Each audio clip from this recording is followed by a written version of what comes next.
Hey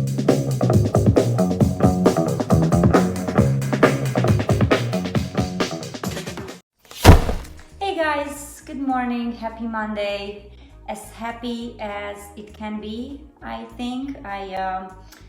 Obviously, maybe you can see it on my face. It's just been a crazy roller coaster of emotions for a lot of people that are living in the Raleigh area after the George Floyd incident. And as much as we just need to understand life moves on, and this is not the first incident. As human beings, there's just no way these things cannot affect us. So that being said, I hope all of you are really doing well and are happy and healthy. There's a lot going on in the world, and obviously real estate has seen some changes. So I just wanted to give you a little bit of an information this Monday morning and see what happened with real estate compared to last month.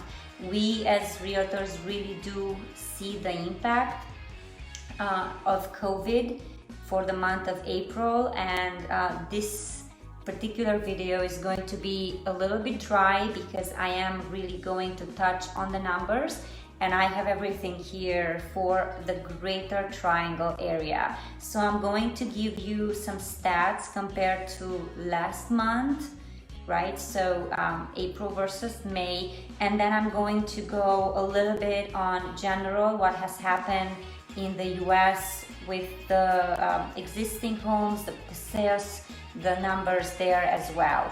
As most of you know, before I go deep into the dryness of my video, the Raleigh market is very hot. So it's been hot for many years. There's a lot of people that can still get jobs here. We know that, I'm not really sure if I'm saying this properly or the number is correct, approximately 35 or 38 million people lost their jobs. And so it's normal that things are shifting, especially since COVID is still something that we're dealing with, and there's absolutely no sign of a lot of the first-time home buyers especially wanting to kind of get back into the idea of buying. Because of the loss of their jobs, there's a lot of uncertainty, so people really are not in the mood of buying homes. There's a lot of fear nationwide, and so also some of the criteria, like we have told you before, has changed. A lot of the programs are not available anymore because there's just different requirements from different lenders. So if you have a lower credit score, you might not qualify to purchase a house, especially as a first-time home buyer, not knowing if you're still going to have your job or not. So overall, this is definitely a very turmoil time for all of us. So we cannot take it easily, and we are definitely doing everything possible to maintain a positive attitude, right? So going to affordable housing and what's going on in Raleigh, before I go again into the dryness of the numbers and what has happened from last month, I need to add the fact that as much as things have shifted with everything, we still do see multiple offer situations because there's no inventory, right? So no inventory obviously is pushing the prices of the homes that are on the market even higher, and people that still need to move and still need to buy a house, investors as well, are buying a lot. So because of the low interest rates and the hotness of the area, and still sort of affordable compared to other states, especially if people are losing their jobs, we still see multiple offer situations. And there's one number here that I'm going to share with you that really, the days on the market number. Days on the market dropped to 16, dropped 16.1% from last month. So low inventory, right? Obviously puts you as a buyer in a situation where you go, oh my God, whatever happens, I just really need to buy the house. There's nothing else that's gonna come. We're not really sure what's gonna happen with our job, so we're going to buy right now as we can. So obviously that lack of inventory pushing the prices up and days on the market falling in the Greater Triangle area from last month, so from March to April, 16.1%. Now think about this. So we are talking about the Greater Triangle area, right? So the pricing is still, and the situation is still very hot with pricing anywhere from 100 to 400,000. Then there's obviously a little bit of a change when you pass that 500 for something, 500,000 up to 700-800, and then there's a lot of new construction in that $700,000-800,000 that is still moving. It's very, very interesting. It's a very interesting dynamic, I can say, if I can say that. So obviously we're looking at a lot of factors that are considered into this dynamic. Obviously people moving, still a lot of people moving from rich areas, right? Well, like Los Angeles, New York, Miami. So they are buying some of the new construction that is $700,000-800,000. Some of them are buying it cash. So that's a different conversation, but I believe this is why that gap between the homes over 400,000-500,000 up to 700,000-800,000 is happening, because you know, once you can buy something at 5, 6, 7, you're probably going to buy something new if you have that type of money. So it's definitely an interesting situation.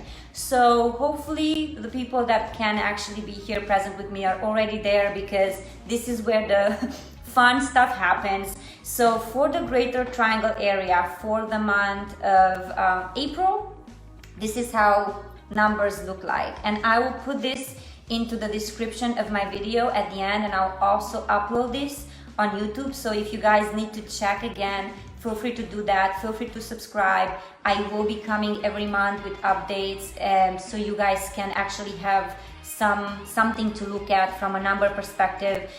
This is not from the NAR, this is coming straight from the MLS. So this is data just comparing every month for the whole Greater Triangle area, okay? So the median sales went up 3.6%.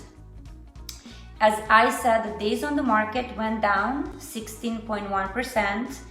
The inventory went down 19.2%, so 19.2% drop from March in inventory. That's a huge drop. The closed sales went down 6.4%, closed, right? So not under contract, overall closed sales, 6.4%. The under contract sales, right? So the house is under contract, it hasn't sold yet, but under contract, it's contingent or pending, went down 15.3%.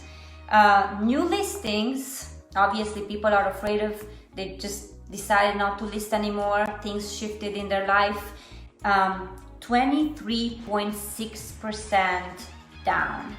So the numbers, if you look, the only thing that went up was the median sales price went up 3.6%. Everything else went down. Days on the market, closed sales 6.4%, under contract sales down 15.3%, new listings down 23.6%. From April, so this is all of the numbers that I told you about were comparing March to April of this year. And if you look at what has happened from last year, April 2019 versus 2020, showings went down 39%. That's a big number. Inventory went down 12%. Not that we actually needed the inventory to go even lower, but it did go down, so the pricing went up. Pending sales went down 10%. So this is comparison to last year, April. Closed sales went down 7%. And overall average sales went up 5%. Very interesting. So because of the low inventory, as I said, prices, so this is generally, went up 4.6%. So prices went up 4.6%. I'm repeating myself like a mama that keeps on repeating, something, because I understand these are very dry numbers, but just so you kind of get a feel of what's going on, especially if you're watching from somewhere else. And so this is just a general stats with what pricing has been up to. So it definitely went up 4.6%. And sales, and this is generally in the US, right? So I'm progressing from or moving from just the Greater Triangle area to generally in the US, sales of existing homes fell 17.8% month to month, and were 17.2% lower. So yes, so they were 17.2% lower than April 2019, and this is according to the National Association of Realtors. So sales of existing homes fell 17.8%, and they were what did I write here? I put down a lot of numbers here. So they definitely fell 17.8%, and generally the sales were 17.2% lower than April of 2019. It's definitely the slowest slowest drop since 2011, right? So even though this recession is not something that is not similar, it's not a recession, it's just I guess just different economical situation right now. Let's just not talk about calling it a recession. It's definitely different than 2008 recession, right? It's not housing driven, but with the COVID and everything that's happening right now, things have definitely shifted. So since 2011, we haven't seen such a drop in existing homes, 17.8% in sales, in such a drop in the home sales. So overall, numbers are not lying. This is what we're pulling. I apologize again. I wrote down a lot of stats because obviously every month, or at the beginning of every month, we compare the previous month. So I always study the market just to understand what's going on. We do see it obviously on a daily basis, and hopefully by the third quarter, things are going to be much better, and things are going to improve, and things are going to be more stable for everyone that has lost their jobs. I am praying for all of you guys that have lost their jobs, that you will gain some economic stability fairly soon. There's definitely a lot of confusion, and as I said in the beginning, people have opted not to list their homes, and a lot of first-time home buyers are feeling the heaviness of not knowing whether or not they should still rent or they should buy, because they don't know if they're still going to have a job. And that is definitely going all around throughout the US. It's not only in the area, but the good part about the Greater Triangle area is that you can still find a home in the $200,000. You might need to go a little bit in the outskirts of Raleigh to find something that's not in bad condition. But if you are considering buying a home and you are a first-time home buyer and you are in that price point, as I stated initially, you are still going to look at multiple offer situations. Even in the $400,000 price point, there's a lot of families that have children that are moving here, so schools are still very important for most of the people, and because of the lack of inventory, the pricing is going up, as I said, and it's going up because of multiple offers. Now, I cannot give you details, but I have been in this situation in the past 2 months, multiple offer situations in all different price points, both as a listing agent and as a buying agent. So obviously there's a lot of people who have called us, especially from international relocations, asking us what's going on, whether or not we think pricing might drop next year. If you look at Zillow, they're actually saying the pricing might drop, like -1.7, I think it was the last time I read. Now, who knows, right? And I think you can't really take it as they say it, because every single state is different. And while obviously the pandemic is affecting everybody and there's no way you can go around that, I'm not sure if the 1.7% price drop is something that will be something that Raleigh will actually feel. That was just something that I read, and I apologize, I don't remember when, but that was what Zillow's statement was. I wish I had it here in front of me. So if you guys have any questions regarding purchasing, regarding listing your home, please feel free to PM me, DM me, call me at 919-348-7303. I will be uploading this on YouTube, and I will be writing down all of the stats. For the people that are watching now, I think it would be wise for me to go through these numbers again. I'm going to go through them very fast. So you guys, welcome. We have been talking about a general overview of what had happened with the Greater Triangle market from March till to April. So comparison March, April 2020. Right now, Greater Triangle area. The median sales went up 3.6%. Days on the market went down 16.1%. Inventory went down 19.2%. Closed sales went down 6.4%. Under contract sales went down 15.3%. And new listings went down 23.6%. Now I am switching and I'm comparing April 2019 to April 2020. Showings went down 39%. Inventory went down 12%.